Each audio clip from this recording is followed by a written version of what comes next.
අඩේට යනවා මාමා. මේ ඒක නෙවෙයි පුතා. ඔයාලා තාත්තා බයික් එකක් සෙට් කරලා දුන්න සුපිරි බයික් එක. එහෙමද මාමා? මොකද්ද බයික් එකේ? නම නම් මතක නෑ පුතා. මොකද්ද මේ නම? එන්නෙම නෑ පුතා නම මතකට එන්නෙම නෑ. මාමා හීරෝ හොන්නද?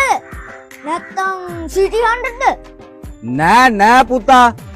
එහෙනම් පල්සර්? ඩිස්කවරි? බොක්සර්? එහෙනම් මොකද්ද? නෑ පුතා. මොකද්ද? ප්ලෑන්ටි. ඈ? මල්මල්ද? පිස්සුද පුතා. මං වාහනේට ස්ටිකර් එකක් ගහන්න. මං කැමති නෑ ඌවට. නෑ මාමා. ප්ලෑන්ටි කියන්නේ යට අඳවන්නේ. ප්ලෑන්ටි නෙවෙයි ප්ලැටිනා. ඈ? ඒකද උඹ මගේ මල්මල්ද කියලා හිතුවේ? දෙනවා මල්මල් නේ බතිකුත් එක්ක රේන්දේ වික්කවෙන්න.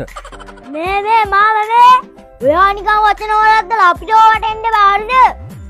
හරි මේ මට වචනයක් වැරදුනා. ඒකට උඹට hina වෙන්න වැඩක් නෑනේ. හරි මාමා. ඒක නෙමෙයි. ඔයා බයික් එකක් ගත්තා නම් ඇයි ඔය බයික් එන්නේ? ඔය බයික් එක.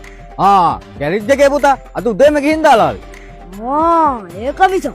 මම බැලුවා අපේ තාත්තා දුන්න ප්ලෑන් එක කොහොමද හිල් නැතුනේ කියලා. එහෙමද? ඉඳපන් මම කවද පියදා සම්පෙන්ට එන්න. සල්ලි ප්ලාස්ටික් කරලා තියාගන්න කියපන් ඈ. මේ මාමා දිගටුක නූලකුයි මතක් කරලා අලන් එන්න ඈ.